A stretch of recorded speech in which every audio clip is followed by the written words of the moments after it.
Biden faces blowback for the chaotic end to the war in Afghanistan. Booster shots look like they're coming for everyone this fall. And the feds open a formal investigation into Tesla. Tuesday, Need to Know. Let's go.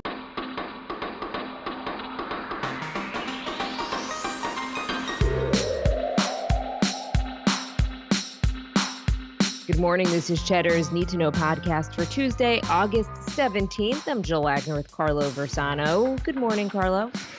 Hey, Lex. How are you today? We're good. Still in quarantine. Waiting for my daughter's PCR test results. But we'll see. It's the boredom is the biggest thing, at least for us here. It's like you can't do play dates, you can't see anybody, you can't see grandparents, no camp. Yeah. Just sitting and at I have a home with toddler. your thoughts. Yeah, a toddler and your thoughts to keep you company. Alex, Meanwhile, can you by the way, read yourself a book? well, if it makes you feel any better, Franny has gone from being the world's perfect angel baby, sent from heaven, to back to being a menace who chooses mayhem and terror every day. No, I kid, but my Lord, is this difficult these first few months? Wow. All right, let's get to the news, because we could obviously talk personal Sorry stuff about forever. that. Yes. President Biden cut short a long weekend at Camp David to address the nation about the chaotic end to the war in Afghanistan, strongly defending the U.S. withdrawal despite its hard and messy final days. He did acknowledge that the Taliban's victory came faster than expected. Biden, though, saying he has no regrets about ending the war, only that the U.S. gave 2 decades of support to a military that did not have the will to fight for its own country. I mean, that part's obviously true. I was very disappointed, I have to say, with that address yesterday from the president. Yeah, because I mean, he spent this basically the whole time defending the decision to withdraw from Afghanistan, which I was not. I mean, I support that decision, as I think most Americans do, judging again by the polls. That to me was not the issue.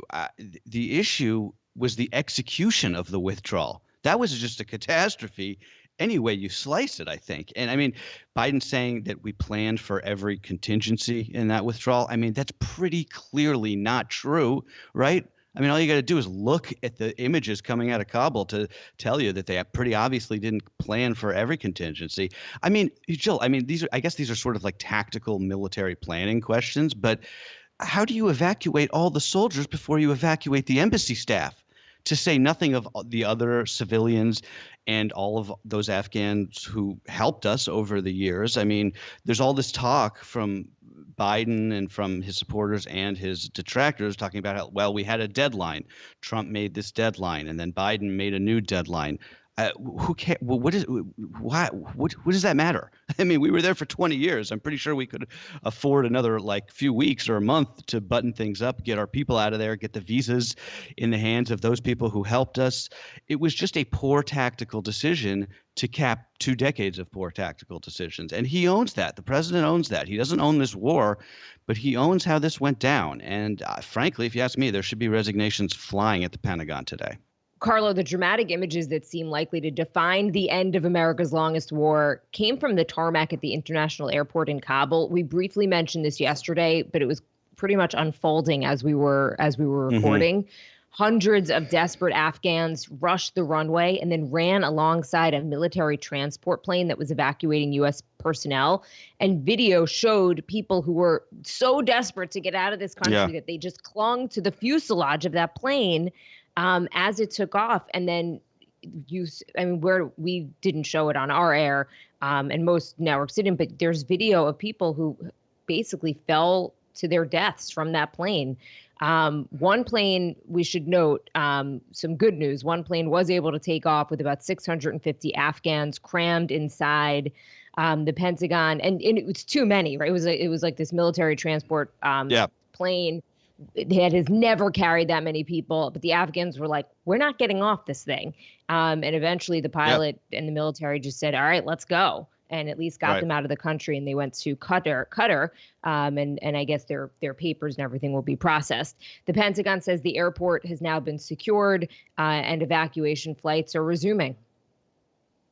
God, those images yesterday. I mean, I think those are the images, right? Every war sort of has its thing that is stuck in people's mind, whether it's Vietnam and it's either the helicopter out of Saigon or that picture of the girl in napalm, that famous photo. I think these will be, like you said, the images that define this war. So Jake Sullivan, he's the national security advisor for President Biden. He was trotted out on television yesterday to defend this whole mess. And he said something that I thought was really illuminating, even if he didn't mean it to be. He was trying to make the point that the reason that you were seeing all these pictures of helicopters evacuating people from the embassy was those, by the way, the images that the White House wanted to avoid, right? But Sullivan was saying that the reason why you were seeing those is because that has been the mode of transport out of the embassy and between the embassy and the airport for the last 20 years. And I was just like, what? I didn't know that. Think about that. For 20 years, we were there and we never even secured the road between the airport and the embassy. I mean, what? So the U.S. is now, we're expecting our military to secure and competently run an evacuation out of an airport that we couldn't even get to by land for the last 2 decades. I mean, I don't know. Maybe this whole thing was like a foregone conclusion. Would Trump or Obama or Bush have done a better job in this? I don't know. I mean, the Afghan war papers that came out in the I believe it was the Washington Post a couple of years ago, they showed you how deep the problems ran in Afghanistan. And like I said yesterday, like there's so much blame to go around for that maybe this was just how it was going to happen. I don't want to let Biden off the hook because I think he made a real error here, but I don't know.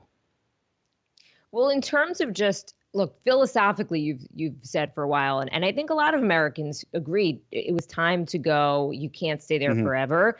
But as we just talk about the logistics and the way that we did this evacuation. So 2 months ago, NBC's Richard Engel reported on the U.S. forces leaving Bagram Air Force. Remember, they left that Air Force base in the middle of the night. And it was so desolate that he was able to ride a bike around the base. Right. I remember mentioning that report on this podcast. So to your point, right, why not process the visas of the Afghans who need to leave, evacuate them, evacuate staff, and then evacuate the troops or let the troops leave?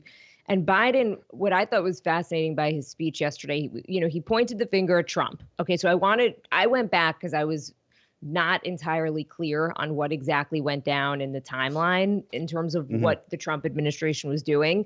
So Trump negotiated directly with the Taliban, right? And he did not include, or his people negotiated directly with the Taliban and didn't include the Afghan government. And that was a decision that a lot of people are criticizing.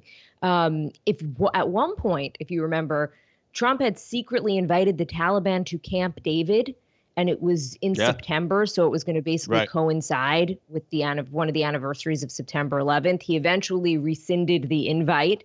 But the original deal under the Trump administration was that the U.S. would be out by May.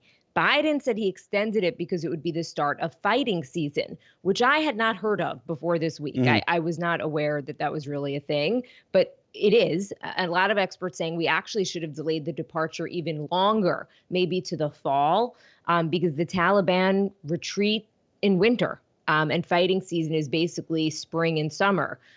So that makes a lot of sense when you think about it.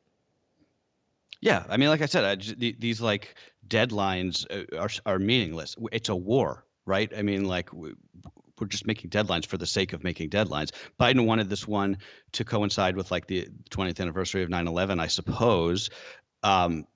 But again, and again, I've been saying on this podcast for as long as we've been doing it that we should get out of there as soon as possible. But still, I mean, we still got to do the things that need to be done. And just like I said, the fact that they got the soldiers out of there before we got the embassy staff out. I mean, if you put me in charge of the Pentagon, even I'd tell you that was a poor decision, right? How do you do that? And a lot of what I'm seeing is people saying, you don't negotiate with terrorists, like you don't negotiate with the Taliban. And it's like Israel says that about Hamas. It's like it's hard to negotiate with a terrorist organization whose entire goal is destroying you. Hamas, by the way, has come out to congratulate the Taliban. It is interesting to see the geopolitical consequences of everything. Pakistan basically recognizing the Taliban now. China keeping their personnel in Afghanistan. So we're going to see how the chips fall here. But the question I think that I've been asking on this podcast, and I think that every American should be asking right now, is whether our safety here in the U.S. is at risk because of this departure, precipitous or not, right? So Biden and team say no. We've defeated al-Qaeda, mission accomplished. But thousands of al-Qaeda prisoners are now out of jail. By the way, the Taliban, now you mentioned the roads to the airport, they're now manning those roads with U.S. military equipment that was given to the Afghan soldiers by the U.S. government. But look, we're inching closer and closer to that 20th anniversary of September 11th. It had a profound impact on my life. I mean, for many Americans, they may be too young or don't have any connection at all. And I wasn't even in New York at the time. My uncles who were in the FDNY worked the pile for days. My husband's best friend killed in one of the towers. And my connections are all second degree, right? They're not even, first degree connections. But think about all those kids who are growing up without parents, all the soldiers who lost their lives fighting in this war. It's heartbreaking. So the question is, will Afghanistan once again turn into the safe haven for terrorists that will launch attacks on the United States? I don't know, right? But it's always this law of unintended consequences. And if you just look at what happened in Iraq with ISIS, it's hard to judge it now, right? We'll see. Who knows what's going to happen? But I think that's besides for just this total debacle and what's going to happen to the Afghans who helped us, et cetera. Right. I think that's the question in my mind too. Oh, yeah. And it's a good question. And like you said, nobody knows the answer to it. The only thing that I feel a little bit better about, I guess you could say, with that is just thinking about how the national security apparatus in this country has changed and gotten bigger for better or worse since 9/11, and just, the abilities that we have to monitor, and launch drone strikes should we believe that al-Qaeda is reconstituting, the ability just to monitor telecommunications. So again, it's not like it was in the late 90s when we were sort of just like whistling past the graveyard while this threat was, building. But yeah, we'll see, right? All right, let's switch gears and talk about what's happening with the pandemic right now. Get ready for your third shot. The New York Times is reporting this morning that the White House has decided that most Americans should get a COVID vaccine booster about 8 months after their last dose to offer better protection against the Delta variant. The plan's in the works pending FDA approval. They would basically start offering those Pfizer and Moderna boosters to nursing home residents and frontline workers in September, followed by older people who got vaccinated early, followed by the rest of the general population this fall. The new urgency for boosters follows data out of Israel that suggests the efficacy of the Pfizer vaccine is starting to wane for those who got it back in January and February, most elderly folks. Basically, the $64,000 question right now is whether the vaccines are waning on their own, or is it just the strength of Delta that is leading to this growing number of breakthrough cases, or more likely, is it some combination of the two?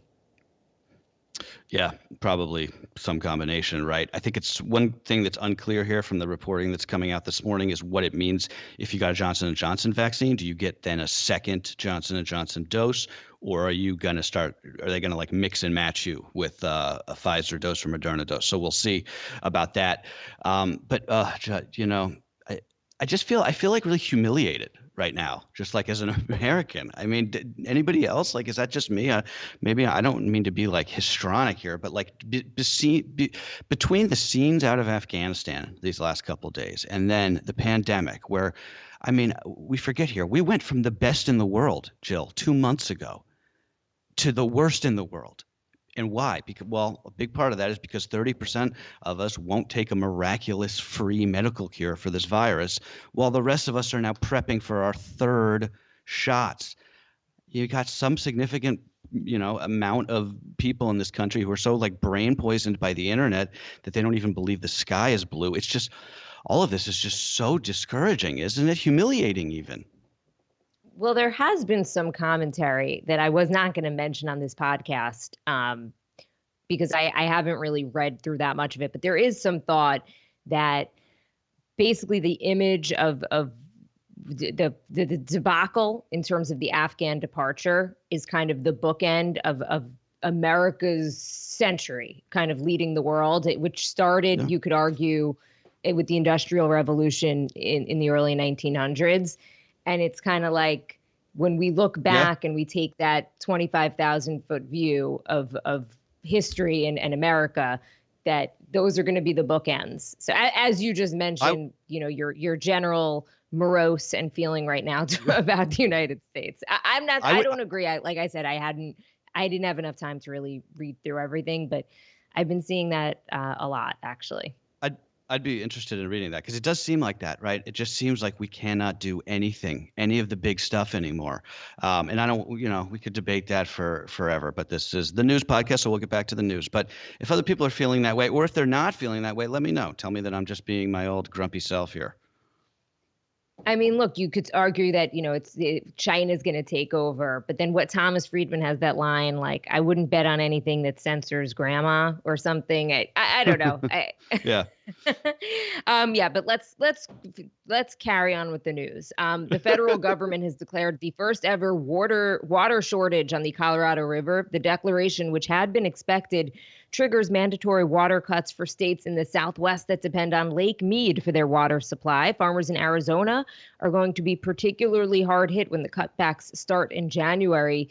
Lake Mead is at its lowest level since the Hoover Dam was built in the 1930s due to this ongoing mega drought worsened by climate change. Whoa. I mean, talk about the real effect of climate change. If the fires and the extreme hurricane season don't get you, if you live in this area. Not being able to get your strawberries. Yeah. Not being able to get anything from the, agricultural lands of the Southwest will certainly do it for you, right? Arizona farmers, they're going to be cut off from much of their water supply starting in January. But that is just the beginning, Jill. Larger cuts expected in the coming years. The Colorado River, which fills Lakes Mead and Powell, it depends on rain and melting snow, and they're not getting any of that. And so this is what you see. I mean, the pictures of this are astounding. These satellite images of like the bathtub rings in Lake Mead. It's really scary. It's down to like 30% fill. Meanwhile, the Atlantic tropics have woken up big time. Tropical storm Fred made landfall along the Florida Panhandle with 65-mile-per-hour winds and is now heading inland over the southeast and up to Appalachia, where heavy rains are expected through the middle of the week. Fred is one of 3 tropical systems that we are monitoring. This morning, Tropical Depression Grace passing almost directly over the epicenter of Saturday's 7.2 earthquake in Haiti before it tracks south of Cuba and then over the Yucatan. Good news there is that Grace has shifted, so she is now unlikely to pose a threat to Texas, as we were predicting yesterday. And then we've got Tropical Storm Henry, or is it Henry? I don't know. It's Henri. I think it's Henry. Okay, we'll call him Henry. Well, Henry has formed near Bermuda, so he's a little bit out to sea, and he's sort of forecast to circle the island before heading out. So he at least will not be a problem for us either. The U.S. has now opened a formal investigation into Tesla's self-driving system known as Autopilot after a series of crashes. Federal safety regulators are investigating at least 11 instances of Teslas crashing into emergency vehicles that were stopped on the side of the road. In all of those accidents, the Tesla drivers had autopilot or other autonomous driving features engaged. The investigation covers Tesla's entire lineup for model years 2014 through 2021, about 800,000 vehicles in total. It's basically all of their vehicles. Yes. If you have a Tesla, be careful with this autopilot thing. Tesla says not to engage this feature unless you're able to take back control of the car at a moment's notice, right? But as we've seen time and time again, people take that as more of a recommendation than a responsibility, right? I mean, you've seen pictures of these guys sitting in the back seats while their Tesla is driving on autopilot. I mean, first of all, maybe calling it autopilot probably didn't help in giving people the sort of sense that this thing was more autonomous than it really was. But I don't mean to make light. You make a good point. Yeah, I mean, people have died in these accidents. And it sounds like what they're investigating here is there's something about the flashing lights from the police cars and ambulances, fire trucks that you might see on the side of a road in an accident. Something about those lights or the road flares or the flashing arrows. That something about that is like scrambling the LiDAR system in these cars, which is that system that sort of determines what is in the is in the, ahead of you, so you know not to crash. And it's especially bad at night for whatever reason. And to that point, it's actually one of the crashes involved a police vehicle. One of these drivers crashing into a police vehicle. It's looking like it's not just user error. The thinking was, look, as you say, it's called autopilot, but you're not supposed to, go in the back seat and watch a movie while this thing is on. But it appears it's not the case. And by the way, there could be repercussions for other automakers as well that use or are working on similar type of technology. Yep.